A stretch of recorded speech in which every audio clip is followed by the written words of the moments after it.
la magnificence, la force, la puissance, la gloire à jamais, car c'est toi qui as créé toutes les choses, ô Éternel. C'est toi qui nous as aimés d'un amour éternel, ô Dieu. C'est toi, ô Dieu, qui t'es livré pour nous. C'est toi, Seigneur, ô Dieu, qui est ressuscité et qui nous donne ta force et ta paix.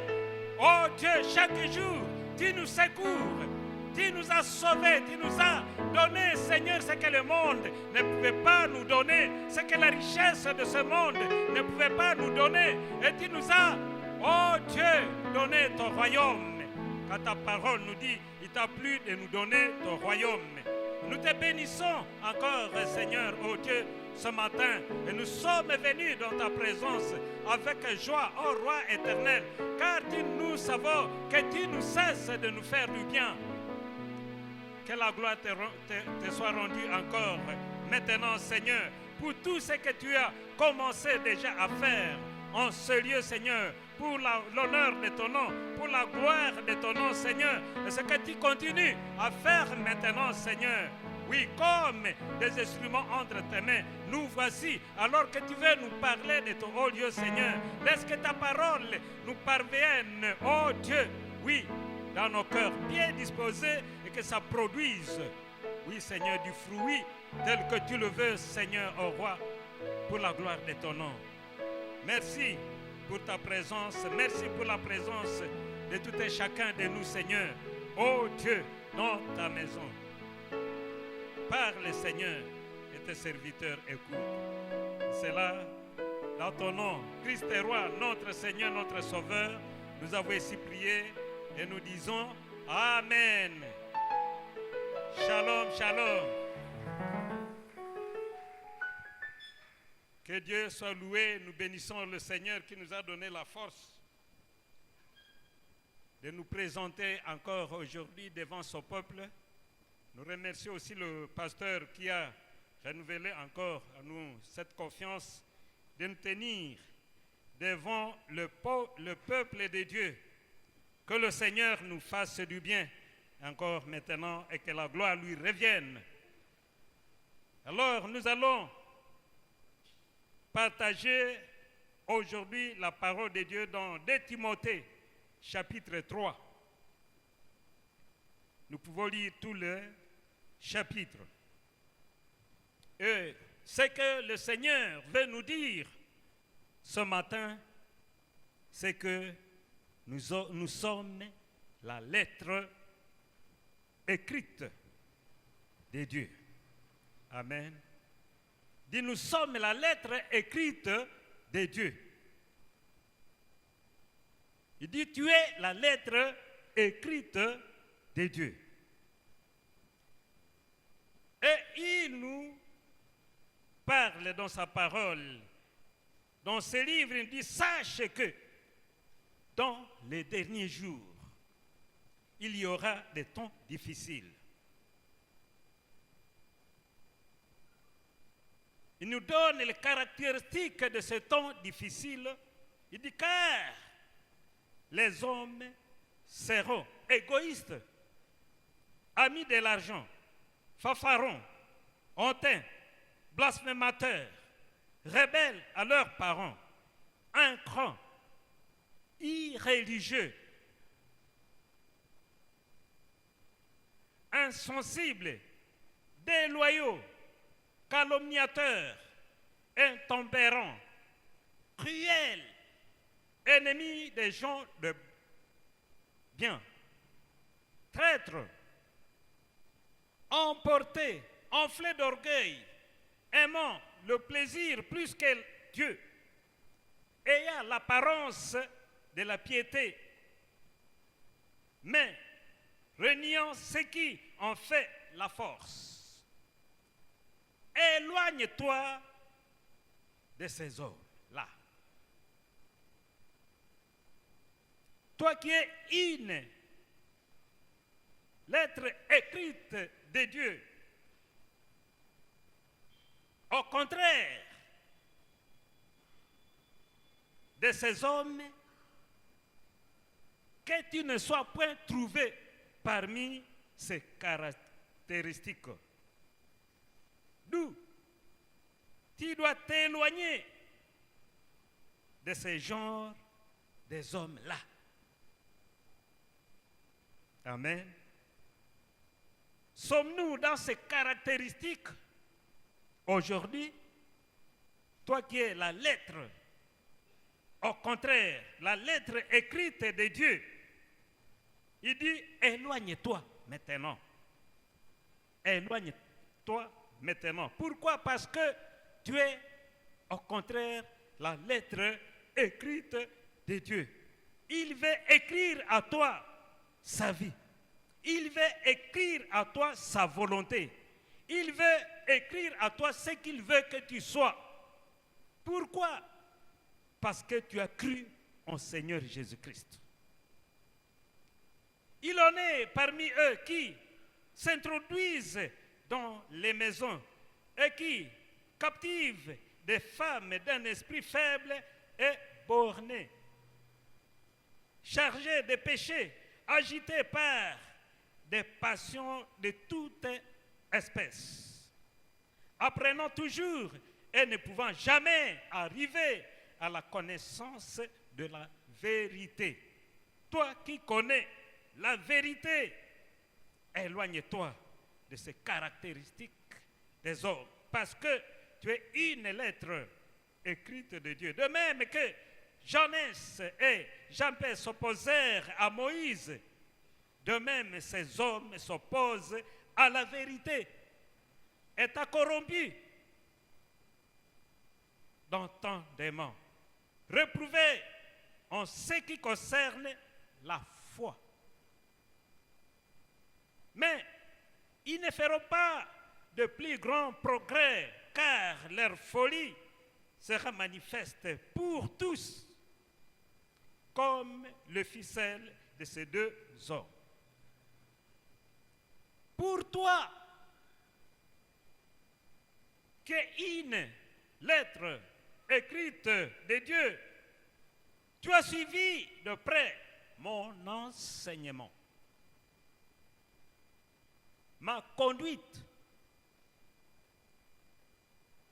mes résolutions, ma foi, ma douceur, ma charité, ma constance, mes persécutions, mes souffrances.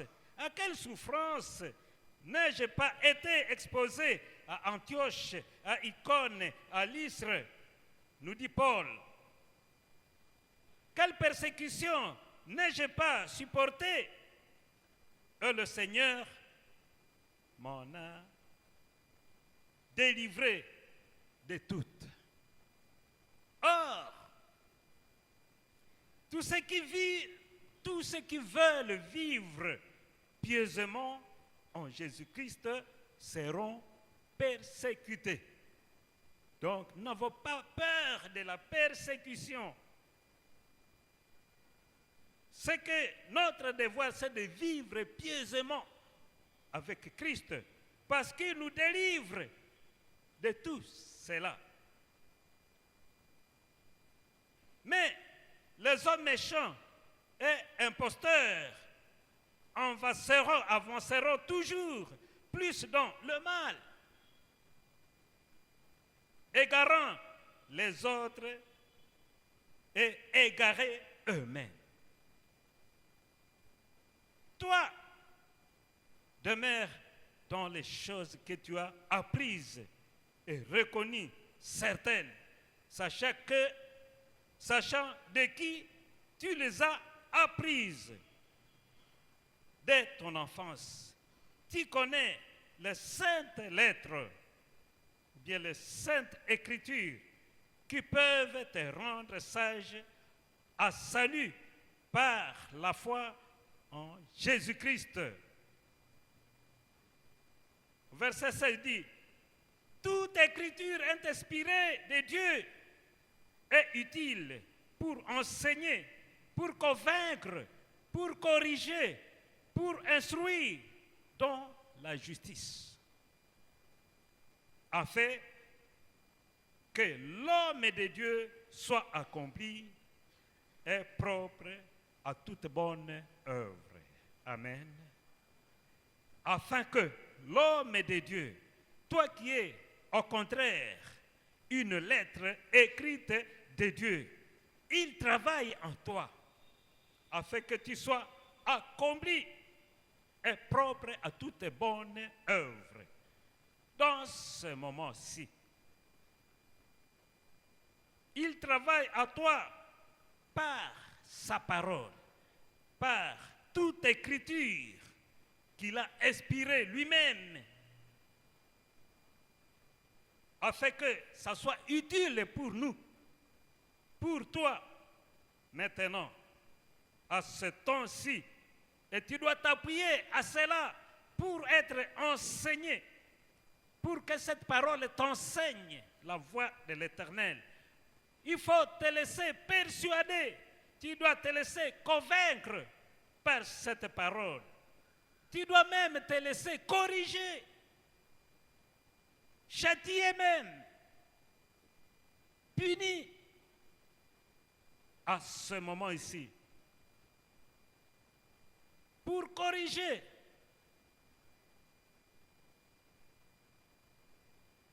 pour t'instruire dans la justice. Et il est là, il est fait pour toi, pour moi, qui sommes sa lettre écrite. Sa lettre écrite pendant ces moments où il dit, sache que dans les derniers jours, les derniers temps, les derniers jours, les dernières heures, ce sont les moments où le Seigneur est en train de parachever toute sa création, parce qu'il nous a recréés pour nous faire sa lettre, et qu'il doit achever complètement. Les derniers temps, les derniers jours, les dernières heures. Et comme nous le disons toujours, ces dernières heures, ces derniers temps commencent depuis que Jésus-Christ est venu sur la terre et il a dit tout est accompli. Et s'il tarde, c'est parce qu'il ne veut pas la mort du pécheur. Mais il veut que tous se répandent et parviennent à la connaissance de la vérité. Et toi et nous ne connaissons ni l'heure. Le temps n'est pas à notre contrôle. C'est lui qui connaît le temps. C'est lui le maître du temps. Mais c'est le dernier temps. Il n'y a pas d'autre occasion.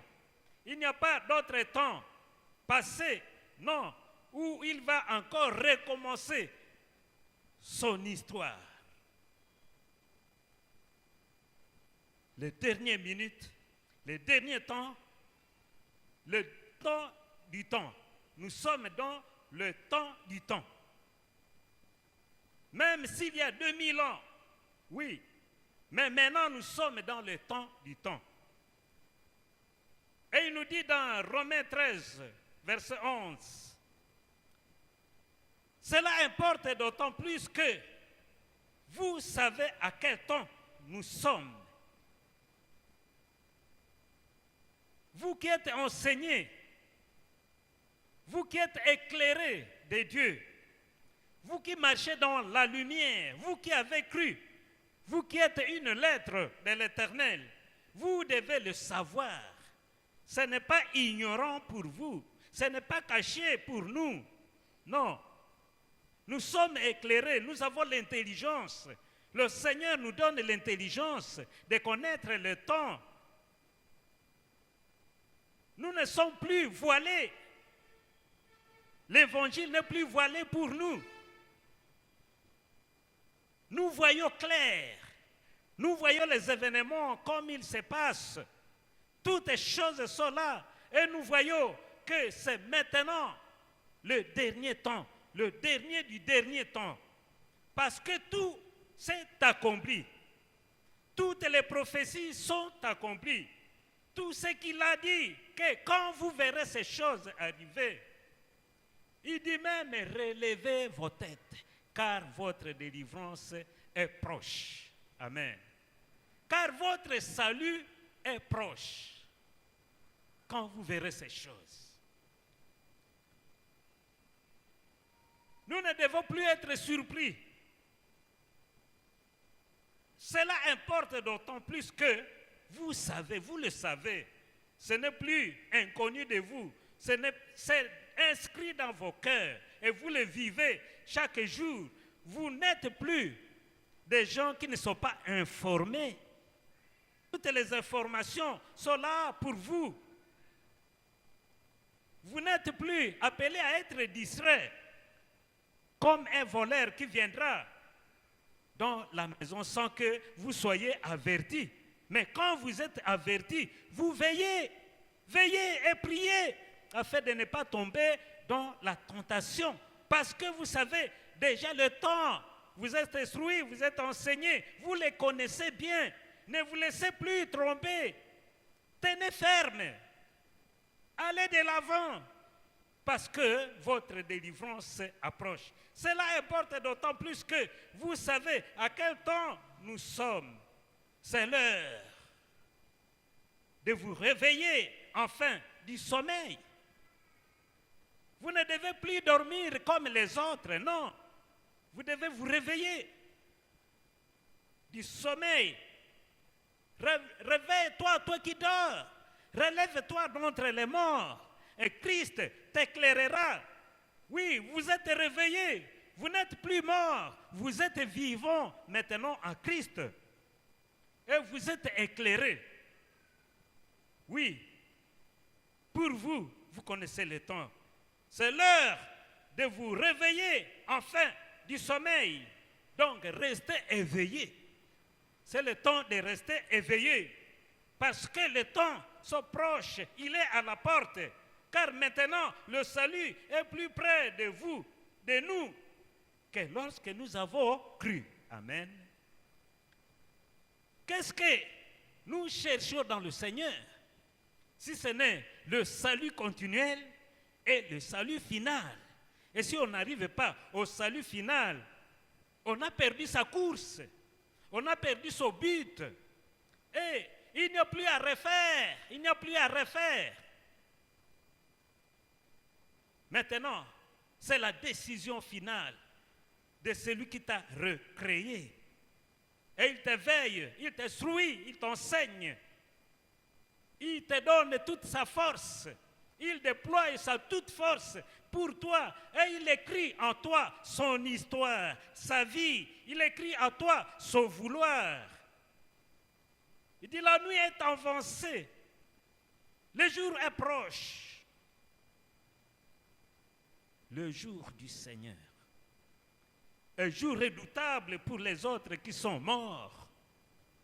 Qui subiront un double mort. Un jour terrible, un jour de pleurs, un jour de lamentation. Et la parole de Dieu nous dit que la mort n'aura plus même sa force. Les gens chercheront la mort et la mort refusera. Il dira non, mon temps est déjà passé.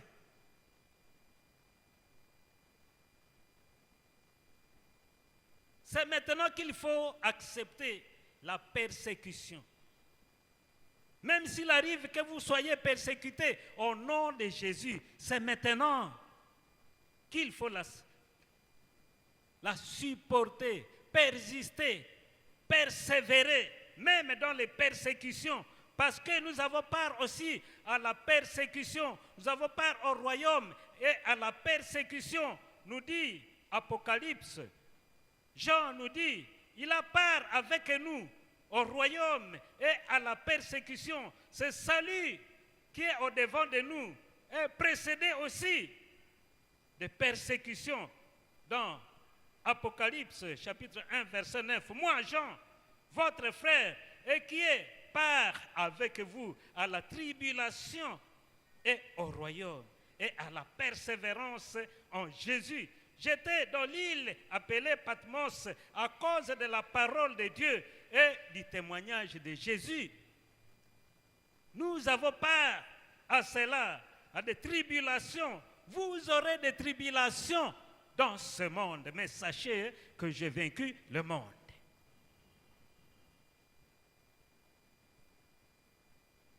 Mais le royaume est aussi au-devant de nous. Le jour du salut de l'Éternel. Le jour du salut. La nuit est avancée, le jour approche. Dépouillons-nous donc des œuvres des ténèbres et revêtons les armes de la lumière. Parce que nous sommes éclairés, nous avons la connaissance, nous devons nous revêtir des armes de la lumière. Que les ténèbres ne soient plus nommées au milieu de nous à cause de la tribulation, à cause de la persécution, à cause de la parole, du témoignage de Christ.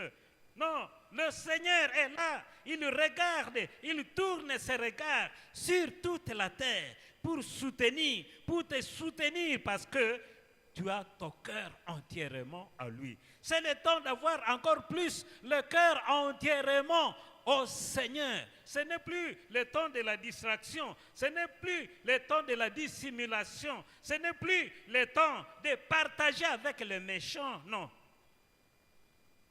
Nous devons nous éloigner de tous ces gens. Marchons honnêtement comme en plein jour.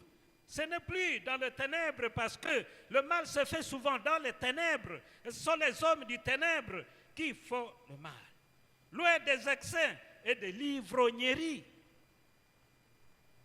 et de la luxure, et de l'impudicité, des querelles et des jalousies. Mais revêtez-vous du Seigneur Jésus-Christ et n'ayez point soin de la chair pour en satisfaire sa convoitise. Pourquoi? Parce que vous êtes la lettre de Dieu. On doit voir Christ en nous. Vous, au contraire. Il dit même, vous, au contraire. Vous êtes des élus. Les élus de Dieu.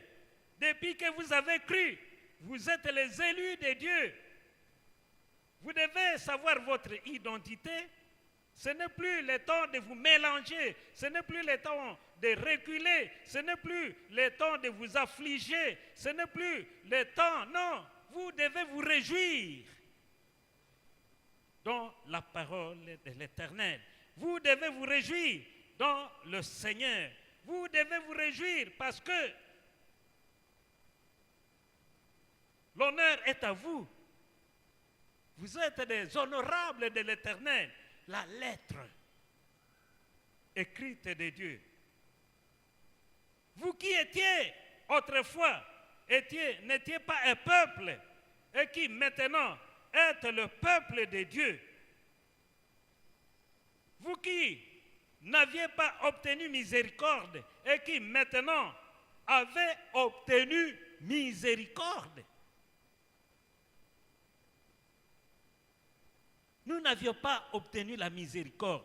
Maintenant, nos péchés sont effacés. Heureux celui à qui ces péchés sont effacés, à qui ces transgressions sont impurées.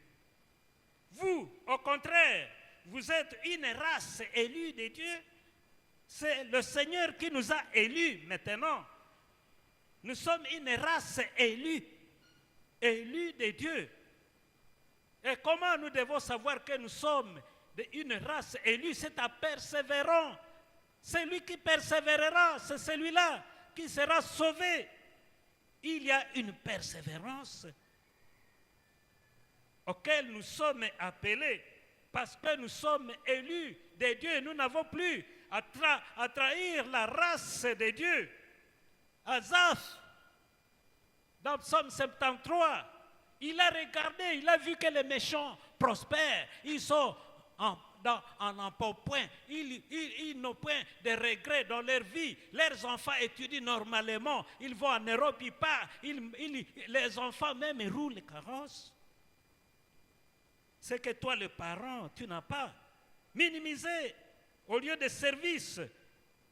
Tu n'as même pas à aller en mission parce que tu as Christ en toi. On te dit pour accéder à tel poste, il faut accéder aussi à telle pratique. Tu dis non, on te dit tu mourras pauvre. Tu dis oui, parce que tu es la race de Dieu. Et tu dis je ne peux pas trahir la race de Dieu à cause du plaisir du monde, à cause des choses de la terre. Je suis la race élue de Dieu. Un sacerdoce royal. En moi, il y a la royauté. Il lui a plu de me donner son royaume. Je suis un sacrificateur qui doit offrir en toujours une offrande agréable à mon Seigneur, à chaque jour et à chaque instant. Je suis parmi la race sainte, mise à part pour le Seigneur. Une race sainte qui doit marcher dans la paix, dans la sanctification. Il dit, recherchez la paix avec tous et la sanctification sans laquelle personne, aucun, que tu sois imminent, évangéliste, imminent, tu remplis des stades, imminent international, prédicateur, mais sans faire la paix avec tous, avec Dieu, avec ton prochain, et marcher dans la sanctification. Jamais, ce ne sont pas ces titres qui te feront voir ton salut, le Seigneur, le royaume que tu confesses, le royaume que tu proclames. Non, il y a une seule voie. Être en paix avec Dieu. Sinon, tu es en rébellion, un rebelle. Mais toi, tu n'es pas en rébellion avec ton Dieu, tu es sa lettre écrite. C'est lui à qui il se réjouit. Il écrit une nouvelle histoire de la terre à partir de Jésus-Christ, sa race élue, sa nation sainte. Il t'a acquis par le grand prix de son sang. Ce n'est pas de l'or, de l'argent que tu as été acheté, que tu as été racheté, mais tu as été acquis par le sang précieux de Jésus-Christ. C'est pour annoncer ses vertus. Parce que c'est lui qui t'a appelé du ténèbre à son admirable lumière. Il dit, éloigne-toi de ces autres personnes-là. Tu dois t'y éloigner. Parce que le Seigneur nous avertit, il nous parle, il nous aime et il veut chaque jour nous enseigner. Sache que dans les derniers jours, il y aura un temps difficile. Car les hommes seront égoïstes. Égoïstes. Tu ne dois plus être égoïste comme ces gens-là, parce que tu es la lettre écrite de Dieu. Amen. L'égoïsme, c'est dans l'homme, ce n'est pas à toi, la race de Dieu. L'égoïsme, ce n'est pas à toi, la race de Dieu, la lettre écrite de Dieu. Non, tu dois t'éloigner de l'égoïsme, de ces pratiques. Tout à toi, l'intérêt personnel. Parce que tu es averti, parce que tu es éclairé, parce que tu n'es pas dans le sommeil, parce que tu n'es pas d'entre ces morts. Laisse-les. Comme l'Écriture dit, laissez les morts enterrer leurs morts. Mais toi, suis-moi. Ce sont les morts. Laissez-les marcher dans leur intérêt personnel. Toujours moi, toujours moi. Il suffit que moi je reçoive, c'est tout. L'autre n'a pas de place. Tu dois t'éloigner de ce genre d'hommes. Amis de l'argent. L'égoïsme et l'argent. Les biens. Toujours à moi, toujours à moi. La bonne part, toujours à moi. La grande part, toujours à moi. La meilleure part, toujours à moi. Je ne peux pas partager avec quelqu'un d'autre. Moi, et moi, et moi. Oui, toi tu es éclairé, que tu n'es pas fait pour ces choses. Si tu as ces choses, c'est pour seulement ton besoin quotidien. Mais ce n'est pas pour t'amasser des richesses injustes. Non, ça n'a pas de place pour toi. Tu dois te contenter de ce que tu as. Ne te livre pas à l'amour de l'argent, nous dit Hébreux 13. Ne te livre pas à l'amour de l'argent. Contente-toi de ce que tu as. Car moi, l'Éternel, je dis, je ne te délaisserai point, je ne t'abandonnerai point. L'Éternel est mon aide, il est mon secours. Que peut me faire un homme? Que peut te faire la crise? Que peut te faire la pauvreté? Tu es riche. Mon Seigneur, il sait quand tu en as besoin et il te donnera au temps convenable. Ce n'est pas mal d'investir, mais investissons. Non point avec des richesses corrompues, non. Investissons avec ce que le Seigneur nous donne correctement. Parce que toutes ces choses, au jour qui approche, le jour du Seigneur, tout cela restera. Vanité des vanités, dit Ecclésiaste. Vanité des vanités, dit Ecclésiaste. Tout est vanité et poursuite du vent. Ne sois point distrait, toi qui es éveillé. Ne sois point distrait, car le Seigneur t'instruit, t'enseigne, pour que tu ne sois point parmi ces gens-là, que tu ne sois pas comme ceux qui ne sont pas avertis et qui marchent dans les ténèbres, qui sont morts. Toi, tu es vivant, tu es éclairé, tu vois clair les choses, tu vois les événements comme ils savent, tu sais. Le temps où nous sommes maintenant, ce n'est plus le temps de se corrompre avec ces gens, non. Car c'est le dernier des derniers temps où tu dois marquer, c'est comme un joueur qui est devant le gardien et qu'ils sont à la dernière minute, il commence à plaisanter, au lieu de marquer le but, il dribble le gardien et il commence à jouer à jongler avec la balle. Alors que le poteau est vide. Je crois qu'il faut l'exclure même de toutes les équipes du monde. N'est-ce pas vrai? On dirait qu'il est détraqué mental. Il n'a plus son sens. Nous sommes à la dernière seconde. Et toi, tu jongles avec la balle, alors que le gardien derrière toi, tu fais des extravagances. Tu démontres comment tu le fais à l'entraînement, tu commences à faire sauter la balle, la faire descendre sur ton corps. Qu'est-ce qu'il fait là? On peut te tirer même une balle par le méchant qui est fanatique. On en a vu d'autres. Un jour à Colombie, on a un joueur était descendu de l'avion, on l'avait abattu. C'était à la Coupe du Monde. On avait trouvé que c'est lui qui est. Le méchant l'a abattu parce que c'est lui qui a permis à ce que l'équipe puisse échouer. Et toi, le Seigneur dit que toi tu es une lettre. Ce n'est plus le temps de jouer, c'est le temps de marquer des points.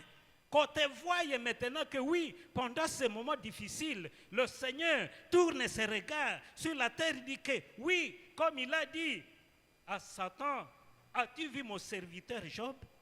C'est un homme intègre et droit. Se détournant du mal. Il veut faire un témoignage avec toi maintenant. C'est pourquoi il nous avertit. Aimant, amis de l'argent, fanfarons, hautain. Qu'en est-il d'orgueil que tu te donnes? Tu te vois toujours supérieur aux autres. Qu'as-tu que tu n'as pas reçu? Et si tu l'as reçu, pourquoi t'enorgueillir? Tu n'es qu'un souffle qui passe. Ce qui est capital à toi, c'est Christ. Que celui qui se glorifie dans le Seigneur. Qu'importe les talents que tu as, qui te distingue des autres. Si tu prêches mieux que les autres, qu'as-tu? Tu n'es qu'un serviteur. Tu l'as reçu seulement. C'est donc que tu as. C'est pour être à l'utilité au milieu des autres, mais les propriétaires. Tu n'es qu'une vase Pourquoi te distinguer, t'enorgueillir et dire c'est moi, sans moi dans cette église, sans moi dans cette nation, sans moi dans cette entreprise? C'est parce que j'ai étudié dans des universités. Non, ça, ce n'est pas pour toi la lettre de Dieu. Tu dois être la lettre partout où tu es. Dans tous les titres, dans tous les niveaux qu'on peut te donner, qu'on voie que oui, nous avons ici la lettre de Dieu. Un homme exemplaire, très simple en soi, un modèle à suivre. Comme Paul dit à son enfant Timothée, tu as vu tout ce qui est en moi, suis-le et dis, imitez-moi, comme moi aussi j'imite Christ. C'est Christ qui est notre modèle parfait. Mais toi aussi, tu dois donner le goût aux autres. Même dans l'église, tu dois donner le goût aux autres. Nous pouvons être fanfarons, hautains, les blasphémateurs sont les caractéristiques. Nous les voyons blasphémer. Blasphémer. Même la gloire, comme nous dit Pierre. Il blasphème la gloire. Quand l'archange s'est précipité, le corps de Moïse, il a dit seulement, avec Satan, il a dit à Satan que l'Éternel te réprimande. Mais ils blasphèment, rebelles à leurs parents. Actuellement, toi, enfant, fils et filles de la maison, tu ne dois plus être rebelle parce que tu as été instruit dans la voie de l'Éternel pour en suivre.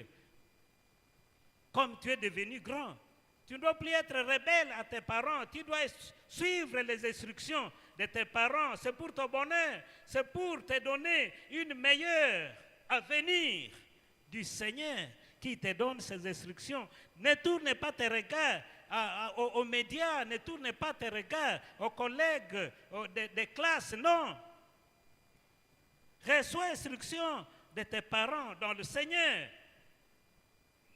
Les incrants, irréligieux, ils ont l'apparence insensible même, insensible. La parole de Dieu est prêchée, ce n'est pas pour les autres. Il ne faut pas dire cette parole c'est pour tel. Non, c'est pour nous. Quand la parole est prêchée, c'est pour nous édifier, ou bien nous corriger, ou bien nous ramener au Seigneur. Ce n'est pas pour l'autre, c'est pour moi. Comme moi-même, je le prêcherai, c'est pour moi. Oui, je ne suis qu'un instrument. C'est le Seigneur qui nous parle tous. Je ne suis pas extra. Je ne suis pas épargné. Moi aussi, même si je suis devant vous, c'est ma parole. Avant de la recevoir, je me suis incliné aussi devant le Seigneur. Je dis, parle-moi Seigneur. Oui, je t'ai écouté, mais parle-moi aussi. Que je sois conforme à cette parole, totalement conforme à cette parole. Des loyaux. La loi n'a plus sa place. La parole de Dieu n'a plus sa place. La pratique de la parole de Dieu, c'est devenu une illusion. Alors seulement à l'église, comme consoler nos âmes. Non, pas toi.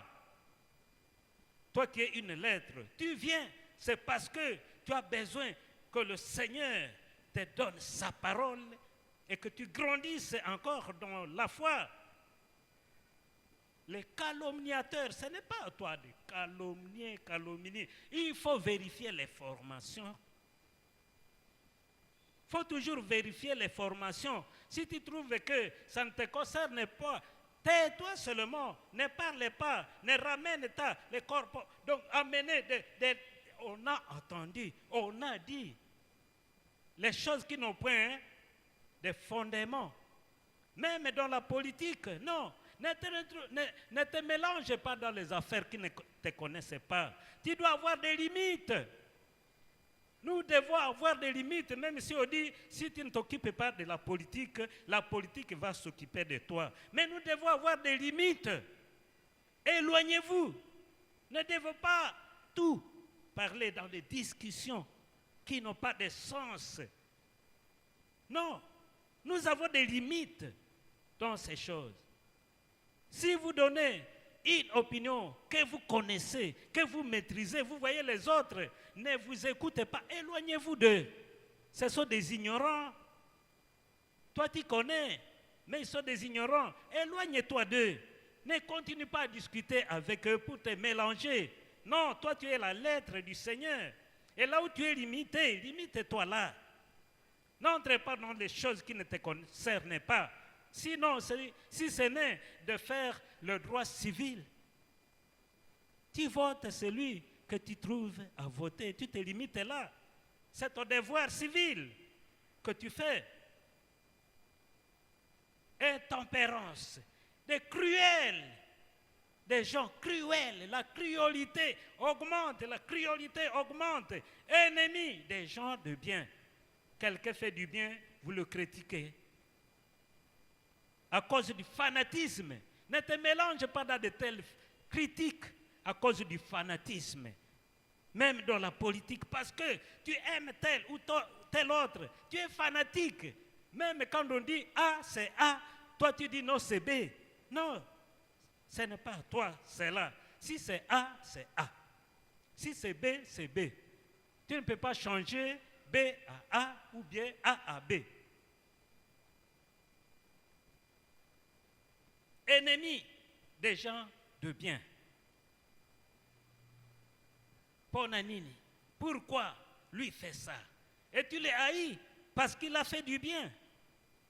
Au lieu de l'encourager, traître, emporté, enflé d'orgueil, aimant le plaisir plus que Dieu, ayant l'apparence de la piété, mais régnant ce qui en fait la force. Notre force est en Christ. Notre force, c'est dans l'écriture. Notre force, c'est dans la vie de prière. Notre force, c'est dans la vie de communion avec le Seigneur. Nous devons nous laisser instruire. Nous devons nous laisser malléables. David dit, regarde, si je suis dans une mauvaise voie, sonde-moi, crible-moi. Regarde si je suis dans une mauvaise voie et conduis-moi dans la voie de l'éternité.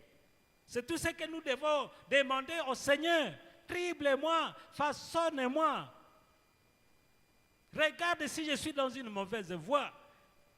Quand j'écoute ta parole, que ça puisse me conduire dans la voie de la vérité.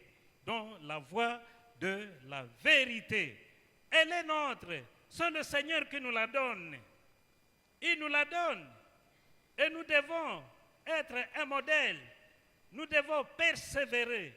Nous devons avoir un enseignement correct et y persévérer dans cet enseignement, car cette parole est notre. Et nous sommes une lettre. C'est le Seigneur qui l'écrit dans notre vie, dans ces derniers temps, Nous n'avons plus à nous conformer au monde actuel. Nous sommes appelés à nous conformer à la parole de Dieu. Toute écriture est inspirée de Dieu. C'est pour moi. Elle est utile pour moi et non pas pour l'autre. Oui, pour nous, parce que nous devons nous exhorter les uns les autres tant que nous voyons les jours s'approcher. Nous devons nous exhorter. Cette parole que j'ai, c'est aussi pour toi. Ce temps-là que j'ai, c'est aussi pour toi. Tous en commun, nous nous édifions. Nous sommes un don de Dieu dans l'Église.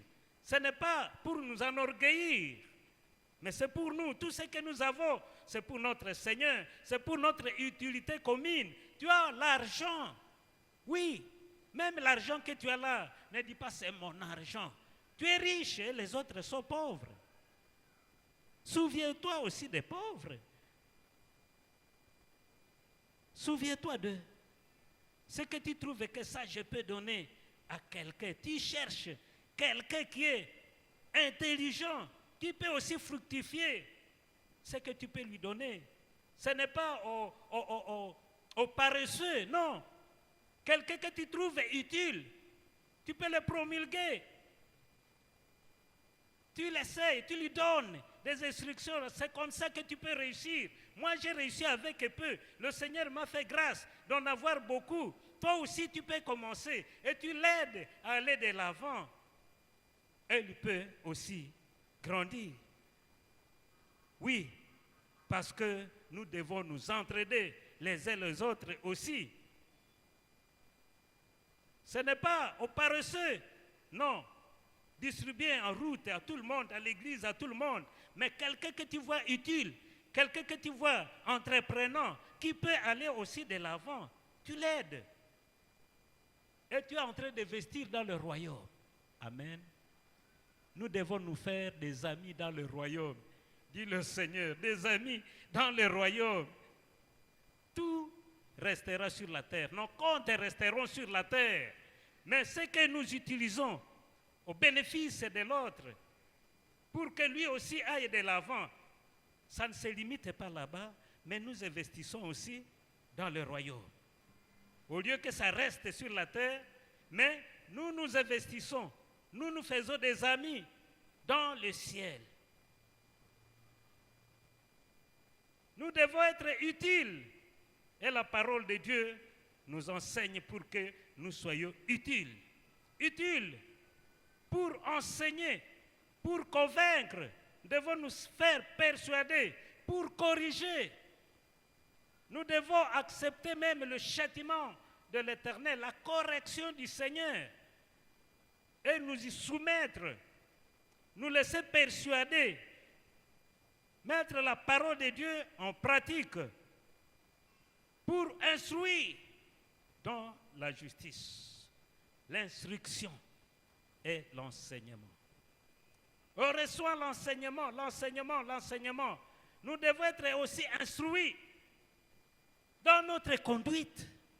La conduite doit être par rapport à ce que nous avons comme enseignement. Le bagage que nous avons, ça doit correspondre à notre conduite. Paul le dit, pour toi, au verset 10 de 2 Timothée 3, pour toi, tu as suivi de près mon enseignement, et non seulement mon enseignement, mais aussi ma conduite. La conduite de l'homme qui est l'écriture de Dieu doit se voir avec tout le monde.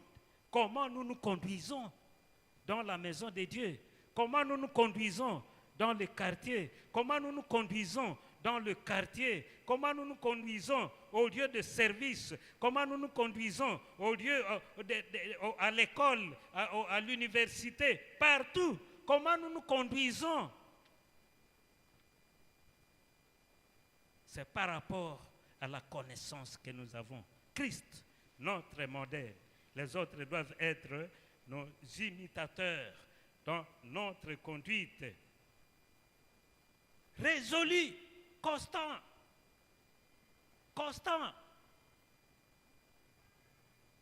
Dans tout ce que nous faisons pour le Seigneur. Nous sommes constants dans la vie du Seigneur. Ce n'est pas un jour un pied dedans, un pied dehors. Non, constant. Chaque jour, parce que nous ne savons l'heure ni le jour.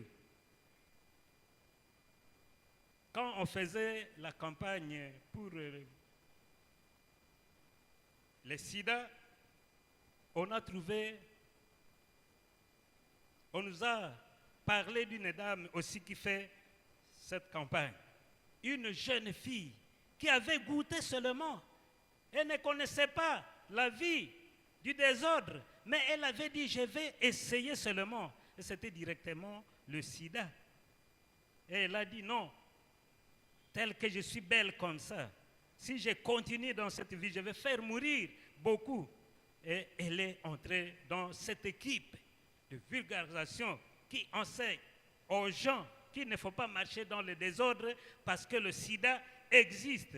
Une fois seulement, tu peux essayer de trahir la race de Dieu et nous ne connaissons ni l'heure, ni le temps. Mais le Seigneur revient bientôt. nous devons être résolus et non irrésolus. Avoir la foi, ferme dans la foi.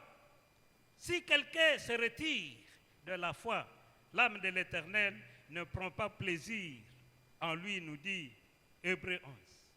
Persévérant dans la foi, dans la douceur, dans la charité et dans la constance. Amen. C'est à cela que le Seigneur nous appelle, nous qui sommes l'écriture de Dieu. Et nous avons entendu sa parole ce matin. Peut-être tu es là. Oui, sache que le fait d'être là, ce n'est pas un hasard. C'est parce que le Seigneur a voulu t'enrôler aussi parmi ceux qui sont au contraire la lettre de Dieu, ceux qui doivent vivre selon l'écrit de Dieu, l'écriture de Dieu. Et c'est lui qui écrit en nous cette nouvelle histoire des hommes qu'il viendra prendre sur cette terre. Ce ne sont pas ces hommes irrésolus, ce ne sont pas ces hommes égoïstes, ce ne sont pas ces hommes caractérisés par tout ce que nous avons vu à ce lieu, mais toi au contraire, d'où tu peux parler au Seigneur que je ne sortirai plus, je ne sortirai pas de ces lieux tels que je suis venu, parce que moi aussi, tu veux m'enrôler parmi tes élus, et tu peux dire au Seigneur maintenant, tu peux même te manifester, dire Seigneur, mais voici.